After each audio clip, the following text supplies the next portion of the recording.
আল্লাহর ইশারা, আল্লাহর কি বিচার, পারল না। আওয়ামী লীগ ক্ষমতায় আসছে, বাংলাদেশে আওয়ামী লীগ সহ একটা নির্বাচন মাস্ট। কারো বাবার ক্ষমতা নাই যে ঠেকাবে। শুনতে পাচ্ছেন চারিদিকে আলামত। আওয়ামী লীগ প্রধান শেখ হাসিনার নাড়াচাড়া শুরু হয়ে গেছে। গণমাধ্যমে একের পর এক সাক্ষাৎকার বের হচ্ছে, একদিনে 3টা বেরিয়েছে। আজকে ব্রিটিশ ম্যাগাজিন, প্রভাবশালী ম্যাগাজিন দ্য উইকে প্রচ্ছদ প্রতিবেদন হয়েছেন শেখ হাসিনা, এবং এই ম্যাগাজিনটি মার্কিন যুক্তরাষ্ট্র থেকেও প্রকাশিত হয়, মার্কিন যুক্তরাষ্ট্র ভার্সনও প্রকাশিত হয়। যে কোনো দিন দেখবেন যে শেখ হাসিনা, আমি গতকালকের ভিডিওতেও বলেছি, আজকেও বলছি, শেখ হাসিনা সরাসরি আপনি দেখতে পাচ্ছেন যে কথা বলছেন গণমাধ্যমে, সাক্ষাৎকার দিচ্ছে, যে কোনো সময় এটা হবে। আর প্রিন্ট ভার্সনে তো প্রতিনিয়ত আসবেনি, চালু হয়ে গেছে। রীতিমতো ভারত সরকার প্রমোট করছে, এখানে আর রাগ ঢাকার কিছু নেই। এবং দেশের রাজনীতিতে কেমন শুরু হয়ে গেছে দেখেন, আওয়ামী লীগকে স্পেস দেবার সকল প্রচেষ্টা চাপে পড়ে দেখুন সেনাবাহিনী উঠে গেছে। এগুলো তো পুরনো খবর, দুদিন আগের, আরো দুদিন আগের খবর, একদিন আগের খবর।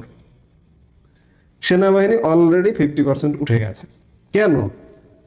আওয়ামী লীগের কর্মসূচি যখন আসতেছে, তখন এই যে রায় দেবে শেখ হাসিনার বিরুদ্ধে, রায় দেবে আইসিটি, জামাতি কোর্ট, এই যেদিন রায় দেবে সেদিন আওয়ামী লীগ লকডাউন ডেকেছে, এবং আওয়ামী লীগ তীব্র থেকে তীব্রতর কর্মসূচি নিয়ে আসছে। সেই সময় সেনাবাহিনী মাঠ থেকে উঠে গেছে।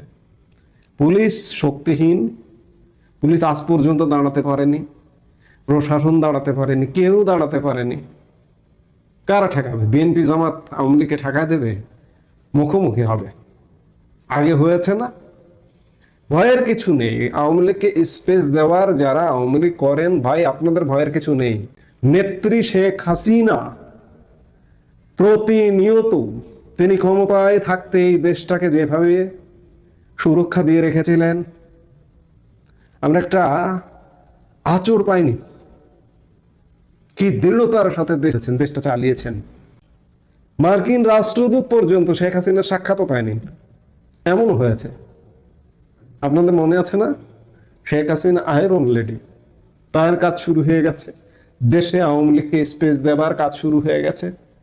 আজকের লেটেস্ট খবর, এই যে অন্যায়ভাবে কয়েকজন মানুষকে অ্যারেস্ট করা হয়েছিল রাষ্ট্রবিরোধী কার্যকলাপের দায়ে।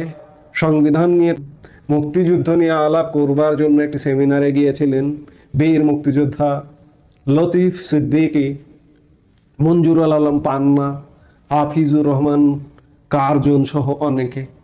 আজকে লতিফ সিদ্দিকী, পান্নার জামিন হয়ে গেছে। আদালতের জটও খুলছে। সবকিছু মিলিয়ে পরিস্থিতি আওয়ামী লীগের জন্য অত্যন্ত অনুকূলে। আওয়ামী লীগকে আর দাবায় রাখা যাবে না। আওয়ামী লীগ শীঘ্রই রাজনীতিতে ফুল ফেজে আসবে, মুখোমুখি হবে বিএনপির সাথে, জামাতের সাথে। আপনারা ভয় পাবেন না। আপনারা 6 সালে এদের মুখোমুখি হয়েই, আন্দোলন সংগ্রাম করেই, নির্বাচনী বৈতরণী পার হয়েই 2008 সালের 29শে ডিসেম্বর একটি অবাধ, নিরপেক্ষ এবং সুষ্ঠু নির্বাচনের মাধ্যমে বিপুল ভোটে ক্ষমতায় এসেছিলেন।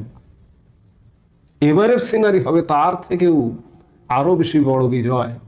পরিস্থিতি আওয়ামী লীগের ক্রমেই অনুকূলে আসছে। গ্রেপ্তার, জেল জুলুম করে পার পাবে না।